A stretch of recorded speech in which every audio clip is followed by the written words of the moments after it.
Good morning students, मैं नीतू चौधरी स्वागत करती हूँ आपका अपने परिवार स्वाध्याय श्री में। तो कैसे हैं आप सभी? आई होप अच्छे होंगे, स्वस्थ होंगे, घर पर होंगे, अपना और अपने परिवार वालों का ख्याल रख रहे होंगे। तो जैसा कि आप सभी को पता है, ये हमारी करंट अफेयर की क्लास है जो डेली सुबह 6 बजे होती है। कितने बजे होती है?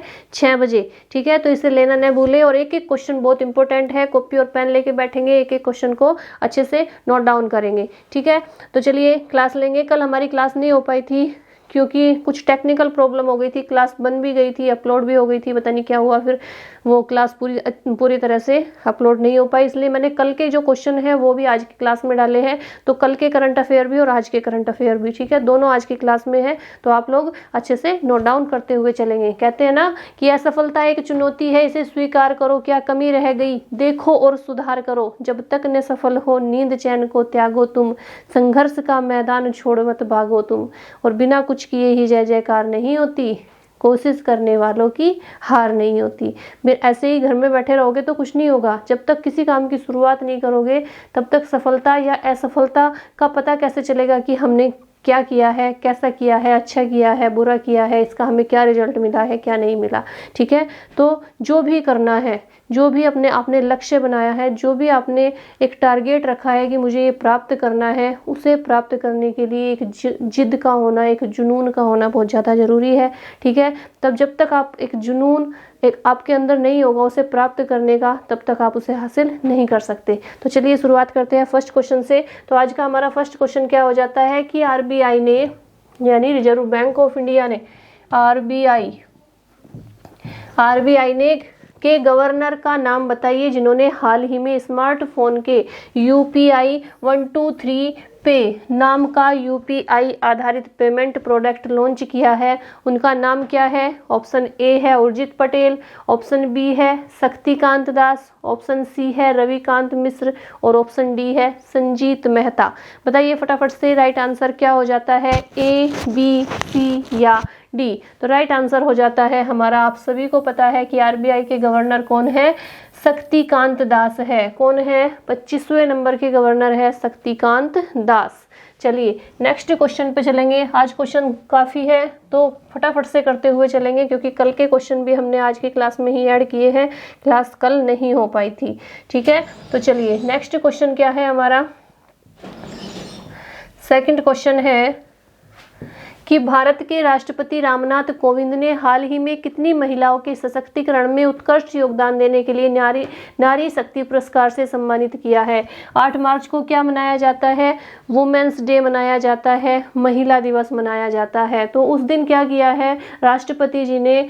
नारी शक्ति पुरस्कार से कितनी महिलाओं को सम्मानित किया? 12 महिलाओं को, 25 महिलाओं को, 29 महिलाओं को या 35 महिलाओं को? बताइए फटाफट से कितनी महिलाओं को रामनाथ कोविंद जी ने सम्मानित किया? तो राइट आंसर हो जाता है हमारा ऑप्शन सी, यानी 29 यानी 29 महिलाओं को रामनाथ कोविंद जी ने क्या किया? नारी शक्ति पुरस्कार से सम्मानित किया। चलिए नेक्स्ट क्वेश्चन पे चलेंगे। क्वेश्चन नंबर 3 कि केंद्रीय रेल संचार मंत्री का नाम बताइए जिन्होंने हाल ही में गुलागुडा और चिटगिड्डा रेलवे स्टेशनों के बीच कवच कार्य प्रणाली के परीक्षण के लिए क्या किया है? परीक्षण की जांच की है। तो किसने की है? राजनाथ सिंह ने, अश्विनी वैष्णव ने, निर्मला सीतारमण ने या हरदीप सिंह पुरी ने? बताइए फटाफट से क्वेश्चन नंबर 3 का राइट आंसर क्या हो जाता है? बताएंगे फटाफट से। ऑप्शन ए, बी, सी या डी? तो राइट आंसर क्या हो जाता है? राइट आंसर हो जाता है हमारा ऑप्शन बी, यानी अश्विनी वैष्णव। कौन है केंद्रीय रेल संचार मंत्री? अश्विनी वैष्णव है, जिन्होंने क्या किया है? गुलागुडा और चिटगिड्डा रेलवे स्टेशनों के बीच कवच कार्य प्रणाली के परीक्षण की जांच की है। चलिए नेक्स्ट क्वेश्चन पे चलेंगे। क्वेश्चन नंबर 3 के बाद आ जाती है हमारी झटका सीरीज।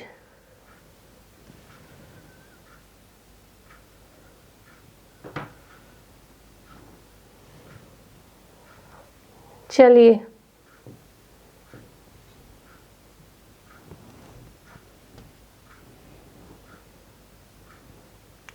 इसमें आज हमने क्या लिए हैं? साइंस के कुछ क्वेश्चन लिए हैं। ठीक है, एक एक क्वेश्चन को बहुत ही अच्छे से नोट डाउन करते हुए चलेंगे या इनका स्क्रीनशॉट ले लेंगे। ठीक है, तो जो क्वेश्चन है ये हमारे किसके है, साइंस से संबंधित है। ठीक है, चलिए तो एक एक क्वेश्चन को करते हुए चलेंगे। तो पहला क्वेश्चन क्या है हमारा,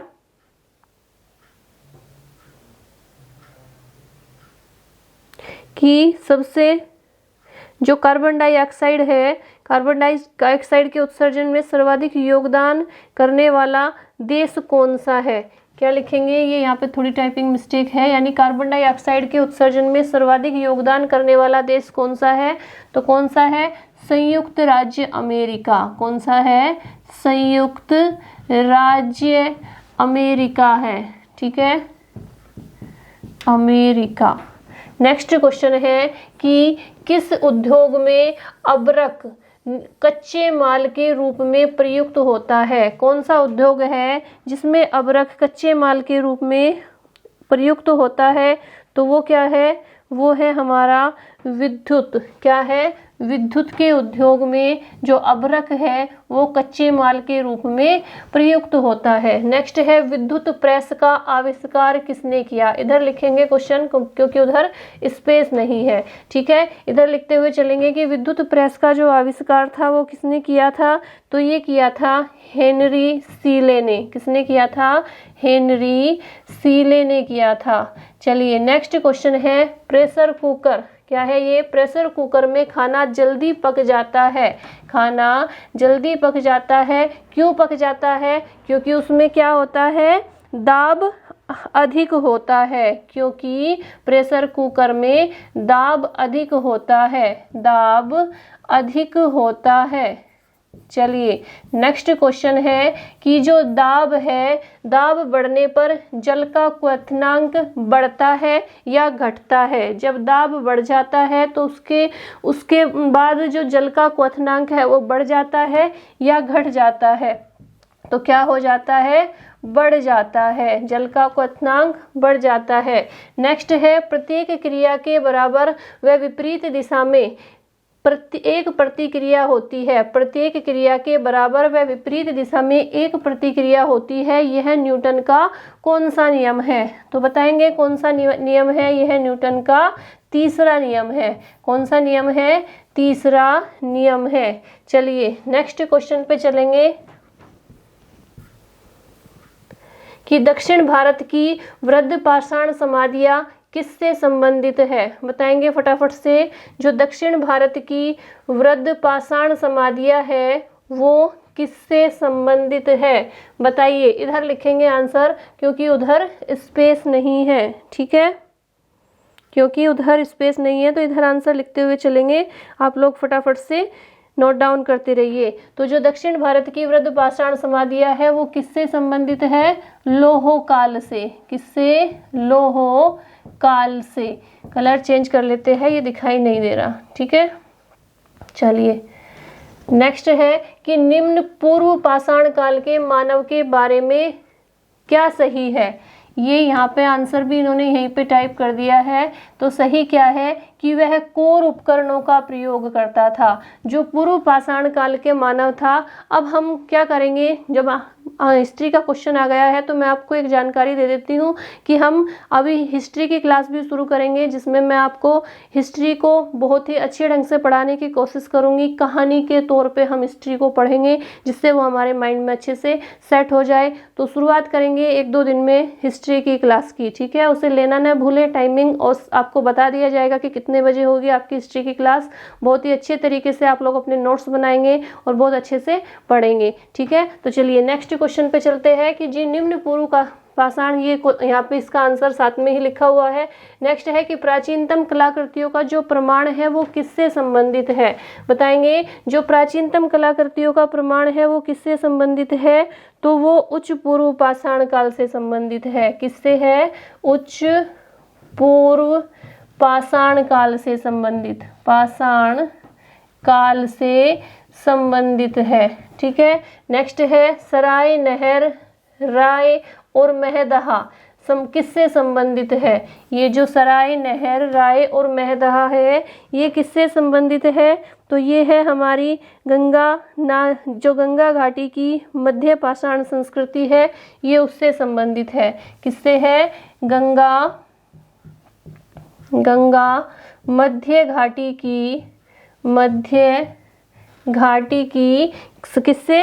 मध्य पाषाण संस्कृति से, मध्य पाषाण संस्कृति से संबंधित है, पाषाण संस्कृति से संबंधित है। चलिए नेक्स्ट है कि किसे फलक संस्कृति कहा गया है, यानी फलक संस्कृति किसे कहा गया है? तो ये कहा गया है मध्य पुरापाषाण कालीन संस्कृति को। किसे कहा गया है? मध्य पुरापाषाण कालीन संस्कृति। पुरापाषाण कालीन संस्कृति को क्या कहा गया है? फलक संस्कृति कहा गया है। जो सिंघावल है ये किसका पुरा स्थल है? बताएंगे फटाफट से, सिंघावल किसका पुरा स्थल है? तो ये निम्न पुरापाषाण संस्कृति का। किसका है? निम्न पुरापाषाण संस्कृति का, पुरापाषाण संस्कृति का है। नेक्स्ट है जो राख का टीला है वो किस नवपाषाणिक स्थल से संबंधित है? बताएंगे जो राख का टीला है वो किस नवपाषाणिक स्थल से संबंधित है? तो वो है संगम कल्लू से। कौन सा स्थल है? संगम कल्लू से स्थगित है, वो संबंधित है। अगर पूछा जाए कि जो राख का टीला है वो किस क्षेत्र का नवपाषाणिक संस्कृति से संबंधित है, यहाँ क्या पूछा गया था? राख का टीला किस नवपाषाणिक स्थल से संबंधित है, और यहाँ पूछा गया है किस क्षेत्र से संबंधित है। तो ये किस क्षेत्र से है? दक्षिण भारत से। किससे है? दक्षिण भारत से संबंधित है। फटाफट से स्क्रीनशॉट लीजिए, नेक्स्ट क्वेश्चन पे चलेंगे। इसके बाद नेक्स्ट क्वेश्चन है, चलिए, कि निम्न में से किस टेक कंपनी ने हैदराबाद में भारत में अपना चौथा डेटा सेंटर स्थापित करने की घोषणा की है? बताएंगे फटाफट से। राइट आंसर क्या हो जाता है? ऑप्शन ए है गूगल, ऑप्शन बी है मेटा, ऑप्शन सी है माइक्रोसॉफ्ट और ऑप्शन डी है IBM। बताइए फटाफट से राइट आंसर क्या हो जाता है कि इनमें से किस टेक कंपनी ने हैदराबाद में अपना चौथा डेटा सेंटर स्थापित करने की घोषणा की है? तो माइक्रोसॉफ्ट ने की है, यानी option C is the right answer. किसने की है? माइक्रोसॉफ्ट ने की है। नेक्स्ट क्वेश्चन पे चलेंगे। क्वेश्चन नंबर 5 है हमारा कि निम्न में से किस मंत्रालय ने हाल ही में महिलाओं के लिए समर्थ नाम का विशेष उद्यमिता संवर्धन अभियान शुरू किया है? किस नाम का है ये? समर्थ नाम का। क्या है इस अभियान का नाम? समर्थ है। ठीक है। MSME मंत्रालय, जनजातीय मंत्रालय, शिक्षा मंत्रालय या विज्ञान मंत्रालय? बताइए फटाफट से राइट आंसर क्या हो जाता है? ऑप्शन A, B, C या D? तो राइट आंसर हो जाता है हमारा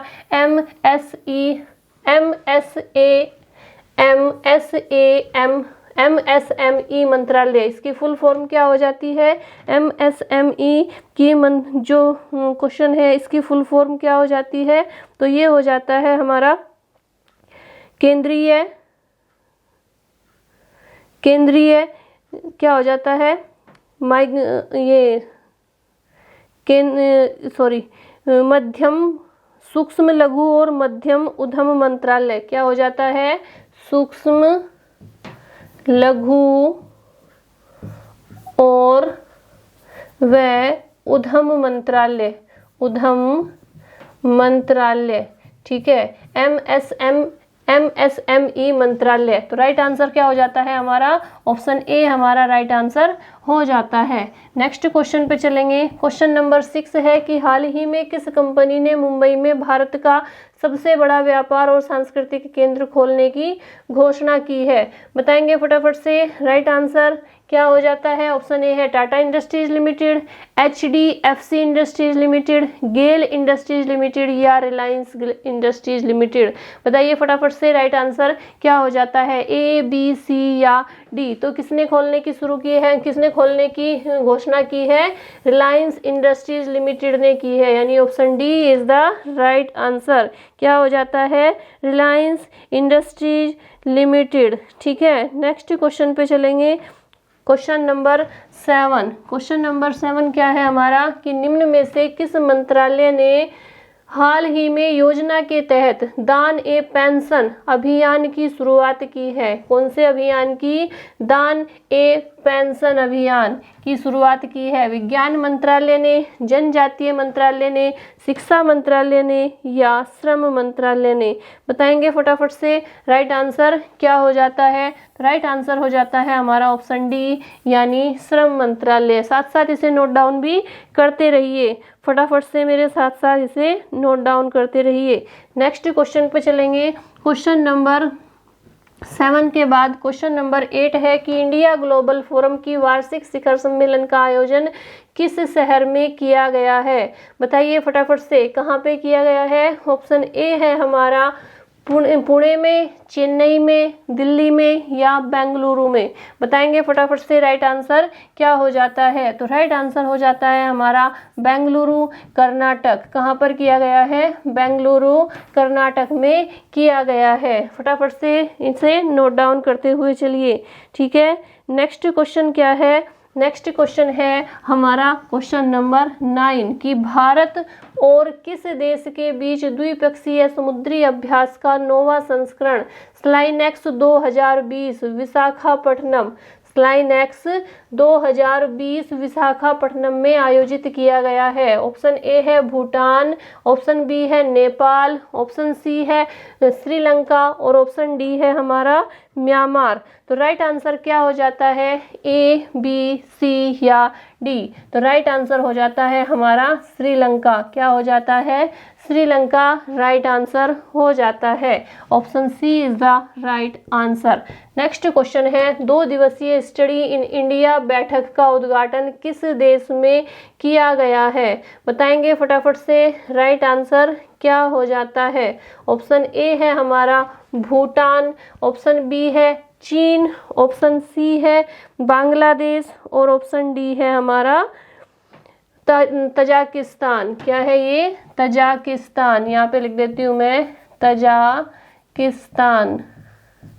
चलिए तो बताइए फटाफट से राइट आंसर क्या हो जाता है, भूटान, चीन, बांग्लादेश या तजाकिस्तान। तो राइट आंसर हो जाता है हमारा ऑप्शन सी, यानी बांग्लादेश। 2 दिवसीय स्टडी इन इंडिया बैठक का जो उद्घाटन है वो कहाँ पर किया गया है, बांग्लादेश में किया गया है। चलिए नेक्स्ट क्वेश्चन पे चलेंगे। क्वेश्चन नंबर 11 है कि केंद्रीय सूक्ष्म लघु और मध्यम उद्यम राज्य मंत्री का नाम बताइए जिन्होंने हाल ही में संभव और स्वावलंबन पहल शुरू की है। कौन कौन सी, संभव और स्वावलंबन पहल की शुरुआत की है। केंद्रीय सूक्ष्म लघु और मध्यम उद्यम मध्यम उद्यम राज्य के मंत्री हैं उनका नाम इनमें से क्या है। ऑप्शन ए है हमारा हरदीप सिंह पुरी, ऑप्शन बी है राजनाथ सिंह, ऑप्शन सी है पीयूष गोयल और ऑप्शन डी है भानु प्रताप सिंह वर्मा। तो बताएंगे फटाफट से राइट आंसर क्या हो जाता है, ए, बी, सी या डी। तो राइट आंसर हो जाता है हमारा ऑप्शन डी, यानी भानु प्रताप सिंह वर्मा इसका राइट आंसर हो जाता है। नेक्स्ट क्वेश्चन पे चलेंगे। क्वेश्चन नंबर 12 है कि निम्न में से किसके द्वारा जारी रिपोर्ट के मुताबिक भारत ने वर्ष 2021 में रिकॉर्ड 10 गीगावाट, कितना, 10 गीगावाट सौर क्षमता स्थापित की है। बताएंगे फटाफट से। ऑप्शन ए है हरून, ऑप्शन बी है मैरकॉम इंडिया रिसर्च, ऑप्शन सी है विश्व बैंक और ऑप्शन डी है यस बैंक। बताइए फटाफट से किसके द्वारा किस रिपोर्ट के मुताबिक भारत ने वर्ष 2021 के रिकॉर्ड में 10 गीगावाट सौर क्षमता स्थापित की है। तो राइट आंसर हो जाता है ऑप्शन बी, यानी मैरकॉम इंडिया रिसर्च। क्या हो जाता है, मैरकॉम इंडिया रिसर्च इसका राइट आंसर हो जाता है। नेक्स्ट क्वेश्चन पे चलेंगे। क्वेश्चन नंबर 13 है कि भारतीय महिला क्रिकेटर कप्तान मिताली राज हाल ही में कितने विश्व कप में भाग लेने वाली पहली भारतीय बन गई है, पहली महिला खिलाड़ी बन गई है? बताइए, भारतीय महिला क्रिकेटर है जो मिताली राज है, वो कितने विश्व कप में भाग लेने वाली पहली महिला खिलाड़ी बन गई है? ऑप्शन ए है 3, ऑप्शन बी है 4, ऑप्शन सी है 5 और ऑप्शन डी है 6। तो कितने विश्व कप में भाग लेने वाली महिला बन गई है? तो ये बन गई है 6 विश्व कप में। कितने विश्व कप में? 6 विश्व कप में भाग लेने वाली महिला बन गई है। ठीक है, इससे पहले और कौन कौन थे जिन्होंने विश्व कप में 6 बार भाग लिया? ठीक है, तो एक तो थे सचिन तेंदुलकर, मास्टर ब्लास्टर सचिन तेंदुलकर, और दूसरे कौन थे? तेंदुलकर। ठीक है, दूसरे थे जावेद मियांदाद, जावेद मियांदाद।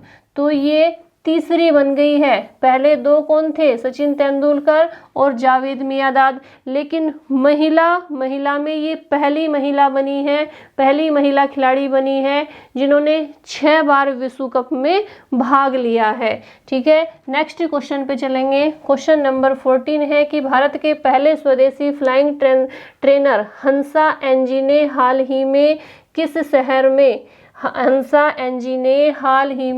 किस शहर में समुद्र स्तर पर परीक्षणों को सफलतापूर्वक पूरा किया है? बताइए, गोवा में, पुणे में, चेन्नई में या पुदुचेरी में? बताइए फटाफट से, राइट आंसर क्या हो जाता है? ऑप्शन ए, बी, सी या डी? तो राइट आंसर हो जाता है हमारा ऑप्शन डी, यानी पुदुचेरी में क्या किया है? समुद्र तल पर परीक्षणों को सफलतापूर्वक पूरा किया है। ठीक है, नेक्स्ट क्वेश्चन पे चलेंगे। क्वेश्चन नंबर 15 कि निम्न में से किस बैंक ने उज्जीवन स्मॉल फाइनेंस बैंक के पूर्व सीईओ नितिन चुग को अपना डीएमडी नियुक्त किया है? बताएंगे फटाफट से, राइट आंसर क्या हो जाता है? क्या है ये? नितिन चुग है। क्या है? चुग को अपना डीएमडी नियुक्त किया है। ICICI bank, yes bank, bank of Baroda या भारतीय स्टेट बैंक? बताइए फटाफट से, राइट आंसर क्या हो जाता है? ऑप्शन ए, बी, सी या डी? तो राइट आंसर हो जाता है हमारा ऑप्शन डी, यानी भारतीय स्टेट बैंक, यानी एसबीआई। क्या हो जाता है? एसबीआई इसका राइट आंसर हो जाता है। नेक्स्ट क्वेश्चन पे चलेंगे। क्वेश्चन नंबर 16 कि हाल ही में किसने पुणे मेट्रो रेल परियोजना का उद्घाटन किया है? बताइए फटाफट से, किसने किया है? ऑप्शन ए है हमारा स्मृति ईरानी, राजनाथ सिंह, नरेंद्र मोदी या पीयूष गोयल? बताइए फटाफट से, राइट आंसर क्या हो जाता है? ऑप्शन ए, बी, सी या डी? तो राइट आंसर हो जाता है हमारा ऑप्शन सी, यानी नरेंद्र मोदी ने किया है पुणे मेट्रो रेल परियोजना का उद्घाटन। नेक्स्ट क्वेश्चन पे चलेंगे। क्वेश्चन नंबर 17 है कि सांख्यिकी और कार्यक्रम कार्यान्वयन मंत्रालय द्वारा जारी प्रति व्यक्ति शुद्ध राज्य घरेलू उत्पाद बढ़ोतरी के मामले में कौन सा राज्य पहले स्थान पर रहा? बताएंगे फटाफट से, राइट आंसर क्या हो जाता है? ऑप्शन ए है हमारा केरल, ऑप्शन बी है हमारा गुजरात, ऑप्शन सी है महाराष्ट्र और ऑप्शन डी है हमारा तेलंगाना। तो बताइए राइट आंसर क्या हो जाता है? सांख्यिकी और कार्यक्रम कार्यान्वयन मंत्रालय द्वारा जारी प्रति व्यक्ति शुद्ध राज्य घरेलू उत्पाद बढ़ोतरी के मामले में कौन सा राज्य पहले स्थान पर है? तो तेलंगाना है। तेलंगाना आंध्र प्रदेश से हटाकर एक राज्य बनाया गया था 2014 में, उसका नाम क्या है? तेलंगाना है। चलिए नेक्स्ट क्वेश्चन पे चलेंगे। क्वेश्चन नंबर 18 कि निम्न में से किस कंपनी ने मोबाइल वर्ल्ड कांग्रेस 2022 बार्सिलोना में आयोजित किया है? बताइए फटाफट से, राइट आंसर क्या हो जाता है? ऑप्शन ए है हमारा गूगल, IBM, एयरटेल या global system for mobile communications association? बताइए फटाफट से, राइट आंसर क्या हो जाता है? ऑप्शन ए, बी, सी या डी? तो राइट आंसर हो जाता है हमारा ऑप्शन डी, यानी global system for mobile communication association इसका राइट आंसर हो जाता है। नेक्स्ट क्वेश्चन पे चलेंगे। क्वेश्चन नंबर 18 के बाद आता है हमारा क्वेश्चन नंबर 19 कि 8 मार्च 2022 को किस दिवस के रूप में मनाया गया? तो आप सभी जानते हैं, अंतर्राष्ट्रीय महिला दिवस के रूप में मनाया गया। नेक्स्ट है, यूक्रेन के राष्ट्रपति व्लादिमीर जेलेंस्की को किस देश ने शीर्ष राजकीय सम्मान से सम्मानित करने की घोषणा की? तो चेक रिपब्लिक ने की है। जो यूक्रेन के राष्ट्रपति है जेलेंस्की, उन्होंने बहुत ही बहादुरी दिखाई है। उन्होंने एक राष्ट्रपति होते हुए भी वो अपने देश की सेना के साथ आकर एक सैनिक के रूप में उन्होंने अपने देश को बचाने के लिए युद्ध किया, लड़े। तो इसीलिए जो चेक गणराज्य है, उन्होंने उन्हें सम्मानित करने की घोषणा की है राजकीय सम्मान से। नेक्स्ट है कि केंद्र सरकार ने स्वतंत्रता सैनिक सम्मान योजना के तहत स्वतंत्रता सेनानियों एवं उनके पात्र आश्रितों को पेंशन 2026 तक जारी रखने के लिए कितने करोड़ रुपए मंजूर किए हैं? तो 3,274 करोड़ रुपए मंजूर किए हैं। नेक्स्ट है, पाकिस्तान के किस पूर्व राष्ट्रपति का 92 वर्ष की उम्र में निधन हो गया? तो उनका नाम है रफीक तरार। क्या है उनका नाम? रफीक तरार है। नेक्स्ट क्वेश्चन है, श्रीलंका में चर्चित किस भारतीय हाथी की 69 वर्ष की उम्र में मृत्यु हो गई? तो उस हाथी का नाम क्या है? उसका नाम है नांदुगमुवे। क्या है हाथी का नाम? बहुत ही इंटरेस्टिंग नाम है, नांदुगमुवे, जिसकी 69 वर्ष की उम्र में मृत्यु हुई है।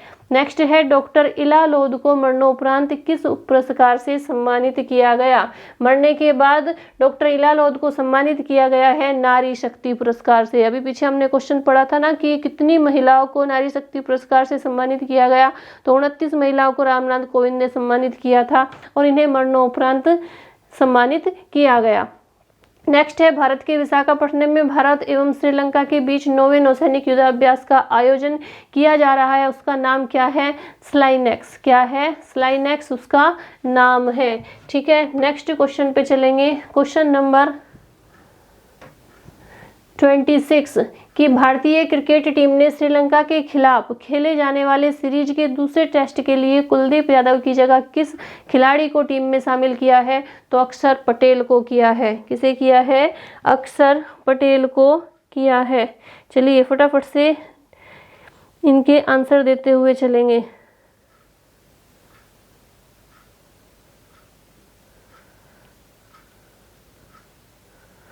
चलिए नेक्स्ट क्वेश्चन पे चलेंगे। क्वेश्चन नंबर 27 कि प्रसिद्ध सरोद वादक उस्ताद अमजद अली खां को किस अवार्ड से सम्मानित किया गया? तो Pandit Hariprasad Chaurasia lifetime award से सम्मानित किया गया। Pandit Hariprasad Chaurasia lifetime award. Next question है, किस डच अमेरिकन मल्टीनेशनल कंपनी ने रूस में सभी प्रोजेक्ट बंद कर दिए हैं? क्या कर दिए हैं? बंद कर दिए हैं। किसने? यूनिवर्सल म्यूजिक समूह ने। किसने? यूनिवर्सल म्यूजिक समूह ने बंद कर दिए हैं। बंद कर लेंगे, ठीक है, ये है बंद। नेक्स्ट क्वेश्चन पे चलेंगे।